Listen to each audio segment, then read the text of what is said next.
Vamos a buscarlo.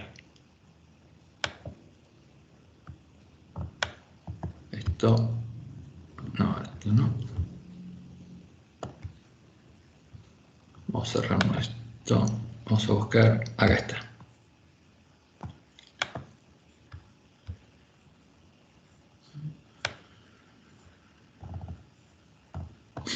En Malaquías,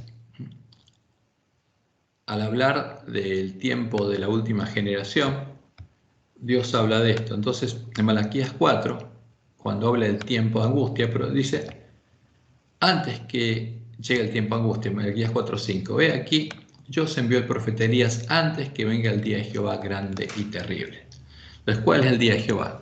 El tiempo de angustia, el día en que Dios va a actuar y va a liberar al pueblo que está cautivo en Babilonia. Pero antes que llegue ese día, Dios promete enviarnos ¿a quién? Al profeta Elías. Como dice en el Juez, este es el tercer Elías. El primero es el que Dios envió al pueblo de Israel. El segundo fue Juan el Bautista. Y el tercero es el que le envía a su pueblo. Este es el tercer Elías. ¿Y a quién se lo envía? Al pueblo de la iglesia remanente, para prepararlo, para que se despierte, para que se prepare. Él hará volver el corazón de los padres hacia los hijos y el corazón de los hijos hacia los padres, no sea que yo venga y hiera la tierra con maldición. Ahora, anteriormente ya estuvo hablando. Malaquías 3:1, y la promesa de Dios dice, he aquí, yo envío mi mensajero, el cual preparará el camino delante de mí, y vendrá súbitamente a su templo el Señor a quien vosotros buscáis, y el ángel del pacto a quien vosotros deseáis. Y aquí viene, ha dicho Jehová de los ejércitos. ¿Y quién podrá soportar el tiempo de su venida? ¿O quién podrá estar en pie cuando Él se manifieste? Porque Él es como fuego purificador y como jabón de lavadores. Y se sentará para afinar y limpiar la plata, porque limpiará a los hijos de Leví. Los afinará como a oro y como a plata, y traerán a Jehová ofrenda en justicia. Y será grata a Jehová la ofrenda de Judá y de Jerusalén, como en los días pasados, como en los años antiguos. O sea, por eso el pueblo volvería a conocer a su Dios y volvería a adorarlo como el tiempo de la iglesia primitiva. Y vendrá a vosotros para juicio, y seré pronto testigo contra los hechiceros y adúlteros. ¿Quiénes son los hechiceros? Los que se convierten en habitación de demonios, y hacen señales y milagros, y profetizan en nombre de Jesús, echan fuera demonios en nombre de Jesús, y hacen milagros en nombre de Jesús. Y adúlteros, porque adoran a otro Dios, contra los que juran mentira, y los que defraudan en su salario al jornalero, a la viuda y al huérfano, y los que hacen injusticia al extranjero, no teniendo temor de mí, dice Jehová de los ejércitos. Ahora, en Malaquías 1 empieza hablando de los sacerdotes que se niegan a invocar su nombre, porque ese es el mandamiento que Dios le dio a Leví, que ponga su nombre sobre su pueblo para que él pueda bendecirlos, para que conozcan a su Dios. Y los que se niegan a hacerlo y empiezan a hablar como en tiempo de Jezabel, el Señor te bendiga, en vez de poner el nombre de Dios sobre su pueblo, Dios no lo puede bendecir. Entonces, ¿qué va a hacer Elías? Como dice Malaquías 3:16. Entonces los que temían a Jehová, porque Elías significa el que teme a Jehová. Yo envío al profeta Elías. Entonces, ¿hay alguien que teme a Jehová? Entonces los que temían a Jehová hablaron cada uno a su compañero. Ese es el mensaje de Elías. Porque el primer ángel predica ¿a quién? A sus compañeros. Tiene el Evangelio eterno para predicarlo a sus compañeros. Y Jehová escuchó y oyó, y fue escrito el libro de memoria delante de él para los que temen a Jehová y para los que piensan su nombre. Y Elena toma estas palabras y habla del tiempo, prueba y sellamiento del pueblo antista. Y serán para mí especial tesoro, ha dicho Jehová de los ejércitos, en el día en que yo actúe, y los perdonaré como el hombre que perdona a su hijo que le sirve. Entonces os volveréis y discerniréis la diferencia entre el justo y el malo, entre el que sirve a Dios y el que no le sirve. Entonces, cuando Dios nos mandara al profeta Elías, veríamos. Y al ver claramente lo que antes no veíamos, tendríamos que decidirnos. Entonces, los siervos fieles son los que se unen a los que temen a Jehová y hablan cada uno a su compañero, y Jehová escucha y oye y escribe el libro de memoria. Y fue escrito el libro de memoria para los que temen a Jehová y los que piensan en su nombre. y serán para mí especial tesoro. A ver, vamos a ver, hay algunas citas que yo puse por aquí donde Elena habla de esto. Vamos a buscarlas. A ver, en las lecciones anteriores, a ver si lo encontramos.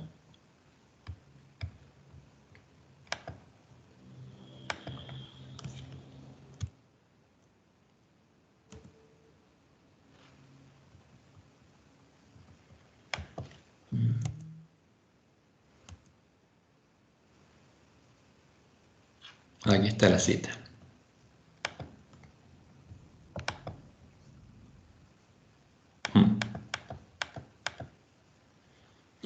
Entonces, Elena White es clara en lo que Dios le mostró, dice: los nombres de los que firmemente esperan y anhelan, vigilantes la aparición de su Salvador y velan por ella más ferviente y anhelosamente que los que esperan la mañana, se contarán entre los sellados. Los que por disponer de toda la luz de la verdad que brilla sobre sus almas, porque en el tiempo del fin la luz de la verdad brillaría sobre el pueblo adventista. Debieran obrar de acuerdo con la fe que profesan, pero son hechizados por el pecado, albergan ídolos en su corazón, corrompen sus almas delante de Dios y mancillan a los que se unen con ellos en el pecado. Sus nombres serán borrados del libro de la vida y serán dejados en la oscuridad de la medianoche, sin aceite en sus vasijas, juntamente con sus lámparas. Está hablando de las vírgenes, de nosotros. Y la próxima cita dice lo siguiente: los que han sido miembros de la misma familia son separados. Se coloca una señal sobre los justos, y serán para mí especial tesoro, ha dicho Jehová de los ejércitos, en el día en que yo actúe, y los perdonaré como el hombre que perdona a su hijo que le sirve. Malaquías 3:17. Entonces Elena dice que esto pasaría cuando Dios nos enviara al profeta Elías. Y este es el sellamiento del pueblo de Dios. Los que han sido obedientes a los mandamientos de Dios se unirán con el grupo de los santos en luz. Ellos entrarán por las puertas de la ciudad. Son los que recorren el camino angosto, llegan al final y entran con el esposo a las bodas, y tendrán derecho al árbol de la vida. El uno será tomado.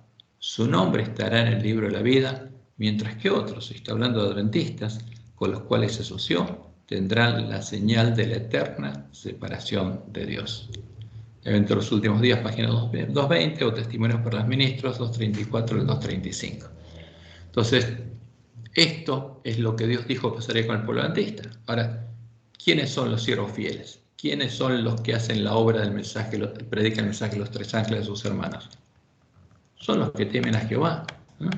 Los que llegan a conocer al Dios verdadero y piensan en su nombre y hacen la obra de Elías. Y eso es lo que va a pasar, porque los sellados van a ser los que tengan el nombre del Dios verdadero, de Jehová, escrito en la frente, los que tengan el carácter de Dios, los que reflejen plenamente la imagen de Jesús, como Dios le mostró en Anahuay. Ese es el mensaje para el pueblo adventista, y es la promesa de Dios, y es segura. Esa es la promesa de Dios.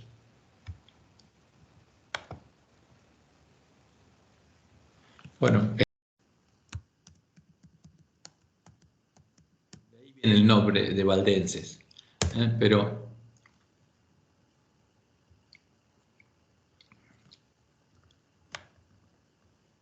vamos a ver cuando, fíjense,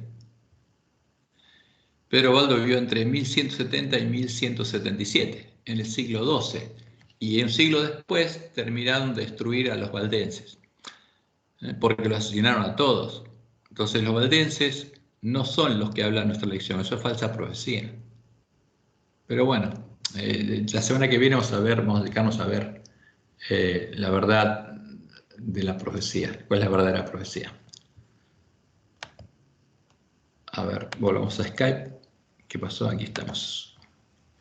La pregunta: he entendido que además de teóricamente debemos conocerlo y separarnos del pecado, porque de nada sirve conocer en teoría, pero si se sigue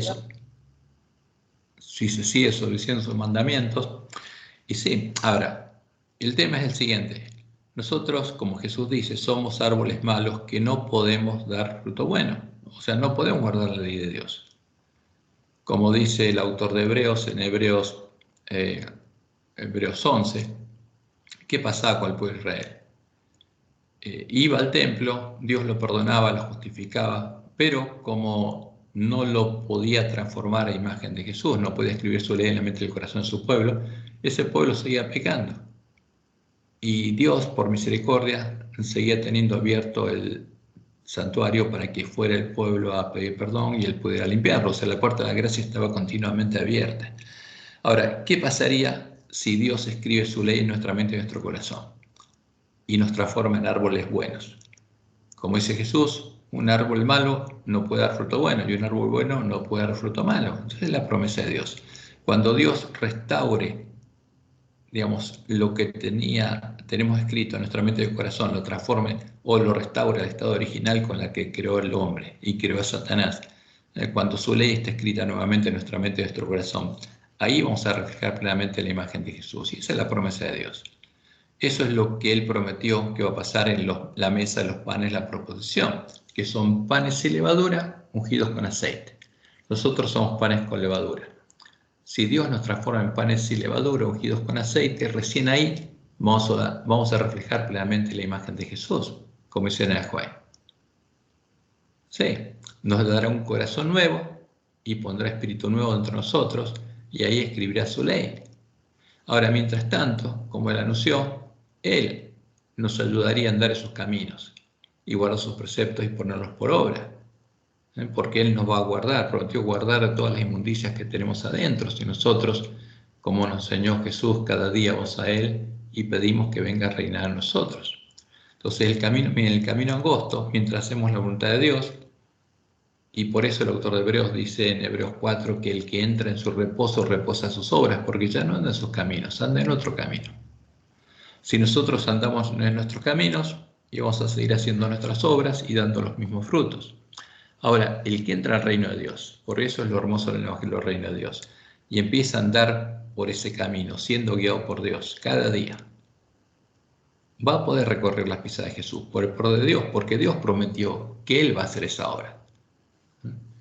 Y el fruto que se va a dar en nosotros es que vamos a ser transformados a imagen de Jesús.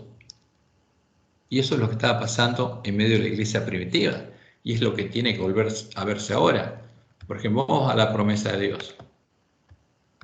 Como decía el hermano William, en Ezequiel 36,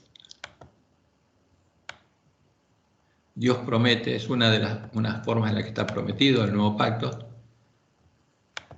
36, 25 al 27. Dice, esparciré sobre vosotros agua limpia y seréis limpiados. Voy a agrandar a ver si lo ven mejor.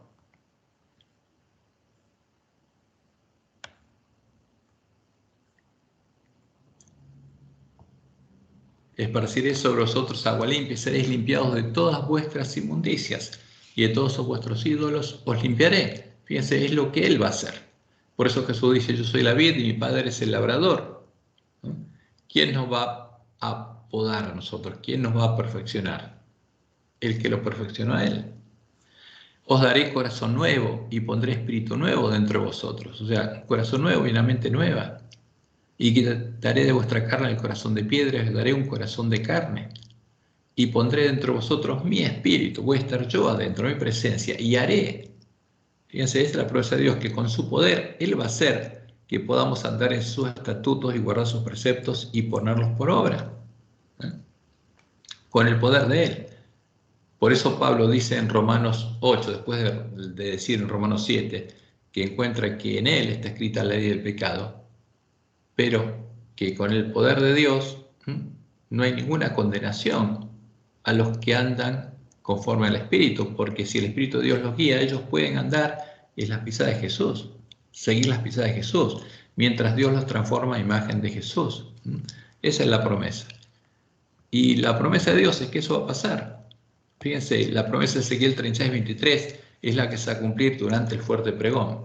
Y santificaré mi grande nombre, profanado entre las naciones, el cual profanasteis vosotros en medio de ellas. ¿Quién le profanó el nombre de Dios? Los que nos decimos pueblo de Dios. Y sabrán las naciones que yo soy Jehová, dice Jehová el Señor, cuando sea santificado en vosotros delante de sus ojos. O sea, cuando vean, ¿qué cosa? La obra que yo voy a hacer con ustedes. Por eso Isaías 60 dice, levántate, resplandece. Es el llamado del pueblo de Dios, como dice en Joel, y eso va a ocurrir cuando recibamos la lluvia tardía. Levántate, resplandece, porque ha venido tu luz, y la gloria de Jehová ha nacido sobre ti. Ahora, ¿qué pasa con el pueblo de Dios? Todos pecamos y todos estamos destituidos de la gloria de Dios. ¿Y cuándo la gloria de Dios va a ser vista nuevamente sobre su pueblo? Cuando Dios tenga un pueblo preparado sobre el cual pueda derramar la lluvia tardía. Porque aquí que tinieblas cubrirán la tierra y oscuridad las naciones, mas sobre ti amanecerá Jehová y sobre ti será vista su gloria. Sobre ti será vista su gloria. Y como dice Pablo en Romanos, esa es la esperanza de la iglesia cristiana. Esa es la verdadera esperanza. En Romanos 5 dice, justificados pues por la fe, tenemos paz para con Dios por medio de nuestro Señor Jesucristo, por quien también tenemos entrada por la fe a esta gracia en la cual estamos firmes y nos gloriamos en la esperanza de la gloria de Dios. O sea, ¿cuál es la esperanza de los cristianos? Llegar a reflejar la imagen de Jesús, que la gloria de Dios sea vista en nosotros como se vio en Jesús. Y el versículo 4 dice Pablo, el 5, perdón, y la esperanza no avergüenza, porque el amor de Dios ha sido derramado en nuestros corazones por el Espíritu Santo que nos fue dado. O sea, el amor de Dios es lo que Dios tiene escrito en la mente y el corazón, lo que hace que Él sea amor. Y eso estaba siendo escrito en la mente y el corazón ¿de quién? De los cristianos. Esa es la promesa. Ahora, esto es lo que pasaba en la iglesia primitiva, tiene que pasar con nosotros. Y pasaría con nosotros cuando recuperáramos el conocimiento del Evangelio eterno y lo deseáramos y le pidiéramos a Dios que cumpliera esa promesa con nosotros. Por eso en Romanos 8, Pablo dice, después de decir en el capítulo 7, que él encuentra que en él está escrita la ley del pecado, como en todos nosotros, por eso somos árboles malos. Pero dice, ahora pues ninguna condenación hay para los que están en Cristo Jesús, los que no andan conforme a la carne, sino conforme al Espíritu. ¿Qué significa estar en Cristo Jesús? Haber recibido el Espíritu Santo la promesa, para que Jesús y el Padre moren en nosotros, y Dios nos guía a andar en sus caminos. Entonces, aunque tengamos escrita la ley del pecado en nosotros, podemos andar conforme al Espíritu y no conforme a la carne. ¿Por qué? Porque esa es la promesa de Dios. Y sigue diciendo, porque la ley del Espíritu de vida en Cristo Jesús me ha librado de la ley del pecado y de la muerte. La tengo escrita, pero no soy esclavo de la ley del pecado. ¿Por qué? Porque soy guiado por Dios. Y Dios, como prometió, por su poder hace que yo pueda andar en el camino angosto siguiendo las pisadas de Jesús. Y sigue diciendo, porque lo que era imposible para la ley de Moisés, por cuanto era débil por la carne, Dios enviando a su Hijo en semejanza de carne del pecado y a causa del pecado, condenó al pecado de la carne, para que la justicia de la ley se cumpliese en nosotros, que no andamos conforme a la carne, sino conforme al Espíritu. Entonces, el que anda conforme a la carne sigue en sus mismos caminos. El que entra al reino de Dios descansó de sus obras. Y ahora está recorriendo el camino angosto por el pueblo de Dios y anda conforme al Espíritu, siendo guiado por Dios. Porque los que son de la carne piensan en las cosas de la carne, esta es la clave. Pero los que son del Espíritu piensan en las cosas del Espíritu, porque desean justamente poder ser justos y desean seguir las pisadas de Jesús. Y le piden a Dios y Dios cumple su promesa y los guía en ese camino. Porque el ocuparse de la carne es muerte, pero el ocuparse del Espíritu es vida y paz. Entonces, un hombre que como nosotros tiene escrita la ley del pecado en la mente y del corazón, puede recorrer el camino angosto. Si tiene fe en el poder de Dios y desea, tiene hambre de justicia y clama a Dios y le pide que lo guíe. Y deja de lado las cosas de la carne y ya no se ocupa más de las cosas de la carne. ¿Y se ocupa de qué? De las cosas del Espíritu, de hacer la obra que Dios le pide a sus siervos que hagan. Porque el ocuparse de la carne es muerte, pero el ocuparse del Espíritu es vida y paz. Por cuanto los designios de la carne son enemistad contra Dios, porque no se sujetan a la ley de Dios ni tampoco pueden. Y los que viven según la carne no pueden agradar a Dios. Mas vosotros no vivís según la carne, sino según el Espíritu. O sea, el que nació de Dios y guiado por el Espíritu de Dios, ya no anda en sus viejos caminos. Y no vive según la carne, sino según el Espíritu. Y como dice Pablo, si es que el Espíritu de Dios mora en vosotros. Y si alguno no tiene el Espíritu de Cristo, no es de él. Porque ese es el verdadero significado de ser cristiano. O sea, el cristiano es el que nació de Dios y es de Dios, es de Cristo, porque tiene el Espíritu de Cristo, ¿no? Porque el Espíritu de Dios mora en él. Pero si Cristo está en vosotros, si sos de Cristo, si Cristo está, el verdadero Jesús, el verdadero Espíritu Santo de la promesa está en vosotros. El cuerpo en verdad está muerto a causa del pecado, mas el Espíritu vive a causa de la justicia. Y la persona puede seguir las pisadas de Jesús por el poder de Dios. Y si el Espíritu de aquel que levantó de los muertos a Jesús mora en vosotros, el que levantó de los muertos a Cristo Jesús vivificará también vuestros cuerpos mortales por su Espíritu que mora en vosotros. Y en el versículo 30, él dice cuál es el propósito de Dios. Romanos 8:28. Y sabemos que a los que aman a Dios todas las cosas les ayudan a bien. Esto es, a los que conforme a su propósito son llamados. Porque a los que antes conoció también los predestinó. Fíjense, Dios nos predestinó para que fuesen hechos conforme a la imagen de su Hijo, para que Él sea el primogénito entre muchos hermanos. Entonces, cuando vino el reino de Dios a la iglesia, a los miembros de la iglesia primitiva, a los apóstoles primero, y empezaron a ser de Dios, Dios lo empezó a transformar a la imagen de Jesús. Porque no iba a tener un solo hijo acá en la tierra, no iba a engendrar solo al Mesías, sino a sus hermanos, porque el Mesías iba a haber linaje. Los predestinó para que fuesen hechos conforme a la imagen de su Hijo, para que Él sea el primogénito entre muchos hermanos. Y esta es el simiente de la mujer, cuyo primogénito fue Jesús.